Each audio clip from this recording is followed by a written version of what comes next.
So ito na nga, pwede ka nga bang kumita ng pera na may flexible time tapos makikinig ka lang sa audio pagkatapos itatype mo siya? Pag-usapan natin to. Hi, my name is Mary. I post easy to follow daily tasks that you can do to start your freelancing journey. Everyday nagpo-post ako ng mga bagong videos na pwede ninyong sundan as some sort of roadmap. Kung gusto niyo nang maging freelancer, kung gusto niyo nang kumita sa bahay, or naghahanap lang kayo ng side hustle. So yung question ni Jerry dito, paano mag-transcribing? Website kung paano makapag-freelancing kahit sa transcribing muna. So ang freelance transcriber, ito yung mga makikinig ka either audio or video, tapos i-convert mo siya to a written file. So kadalasan akala natin audio lang, yung makikinig ka lang talaga. Pero meron mga clients na meron sila mga meetings, mga videos na kumbaga any format na may spoken words tapos gusto nilang ilagay sa written format. Part of this role is editing, tapos proofreading, then making sure na may clarity dun sa itinranscribe mo, ganon. Guys, please take note na marami sa mga clients, meron na silang nire-require na specific na formatting or style guidelines. Syempre, part ng requirements nila, halimbawa, meron silang specific na font na gustong gamitin or gusto nila may timestamp. Minsan naman, meron silang mga request. Syempre, kailangan grammar. Yun yung mga karaniwang hinahanap nila ha. And a lot of times, even though flexible siya, meron kayong sinusunod na due date or deadline. Pinakang karaniwang nakikita kong clients nito ay yung sa mga academics, mga teacher, mga businesses na madalas maraming meetings, media organizations, legal, yan. At saka, yung pinakang sumikat nung unang panahon is medical transcription. To be a freelance transcriber, you have to have strong typing skills, attention to detail, listening skills. So, saan makakahanap ng mga work ng transcription? Siyempre, nandyan na yung mga freelance marketplace such as Upwork, Freelancer, Fiverr, Guru. Pero meron din namang mga websites na specifically for transcription. Pakita ko sa inyo yung iba. At the top of my list is gotranscript.com. Tapos, nandyan ang lahat ng detalye neto, guys. Pero ang gusto kong ipakita sa inyo is sa pinakang baba, click on Join as Transcriber. So, nandito na yung mga rates nila, nandito na yung information on how to get paid, choosing your own projects, you have great support, languages and all. Pagkatapos, ang gusto ko lang i-click ninyo is Apply Now. Choose your language. As usual, it'll ask you for your information. I'll just log in with Google. Tapos, piliin ko yung tamang tao. Pagkatapos, meron ditong quiz. Apply for transcriber position. Now, to apply for this position, kailangan 100% mo yung quiz nila. So, I'm kind of hesitant to submit this really. Please take note, guys, na pwede nyo reviewin ito. Yan. Para ma-check nyo lahat ng guidelines nila for transcription. And this is also a good place for you to learn yung mga ins and outs of transcription. So, maganda siya. As usual, tinatamad na naman ako magbasa, napakahaba ng guidelines. Guys, I'll leave you to it kasi kapag hindi mo nasagot 100% yung application do sa transcriber position dito sa GoTranscript, hindi ka Ay, wait lang, may naisip ako. Tinatamad na ako. Guys, I'll leave you to it because kailangan 100% mong masagutan yung application, yung parang quiz nila for you to get through the next process. At napakahaba, napakahaba ng guidelines sila. So, kayo na lang magbasa, alam yan na. Tinuro ko na sa inyo kung nasa nasagot. Next website, transcribeme.com. Click on freelancers. Start freelancing. It'll ask you for your information. So, ilagay nyo na lang dyan. Hindi na rin ako tutuloy kasi nadami ang aking emails. Isa-isahin na lang natin yung mga website. Next, scrippy.com/transcription/freelance#intro. Click on Get Started. Ngayon ko lang na-realize, ang dami ko palang website for transcription. Okay, next website. Oh, you know what? I just checked verbit.ai. Hindi sila hiring ngayon for transcribers. Same thing with rev.com.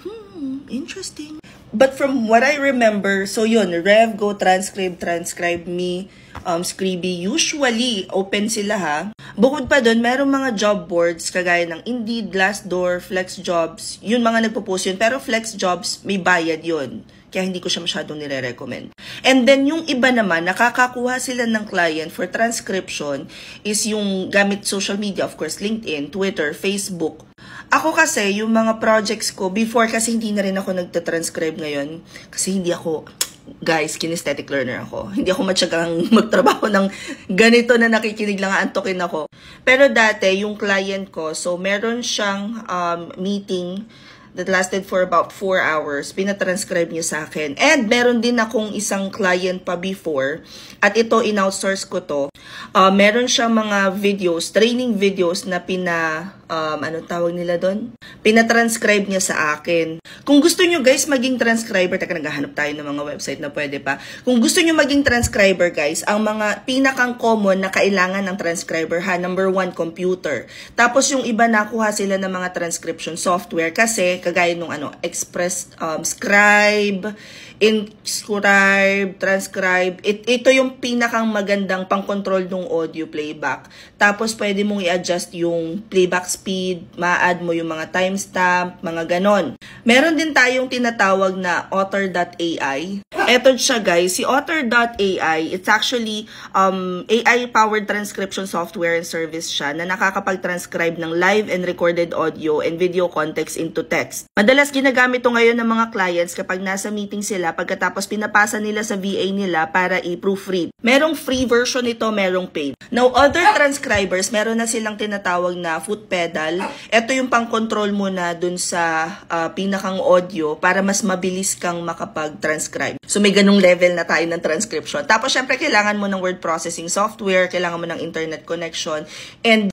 ultimately, the goal of a transcriber is hindi lang bastang itatransfer mo yung audio file or video file into a written format, kung hindi, to make sure as well din na nanonote mo yung mga areas na kailangan minsan ng grammar correction. May mga clients na ganon. Tingnan nga natin sa Upwork kung gaano karami ngayon ng transcription gigs.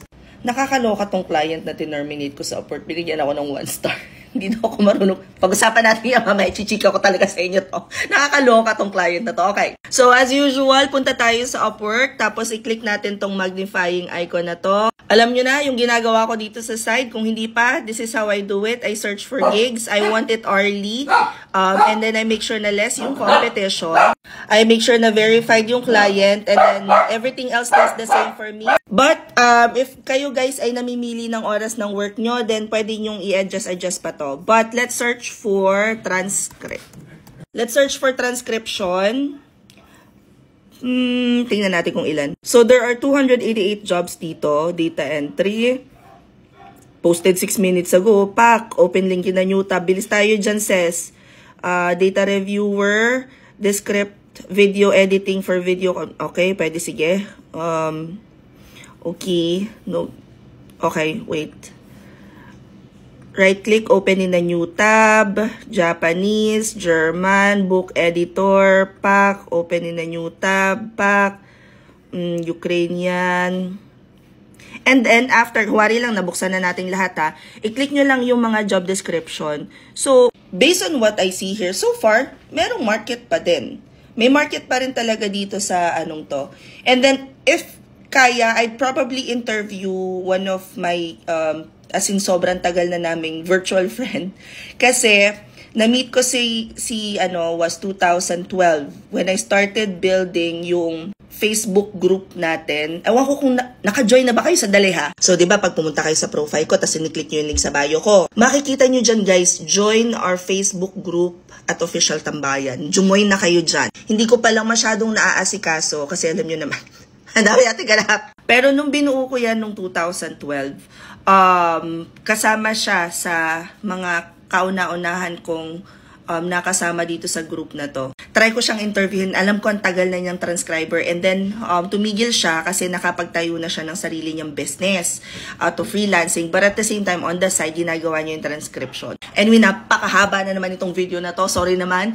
But if you guys have any questions about working from home, i-comment nyo na dyan. Also, if sinubukan ninyo tong transcription, please document your journey. Napaka-importante niyan kasi makikita nyo kagad yung pinagsimulan ninyo. And lalo, isa yan sa magpupusha yung mag-inspire. Promise. Isa yan sa magpupusha yung mag-inspire.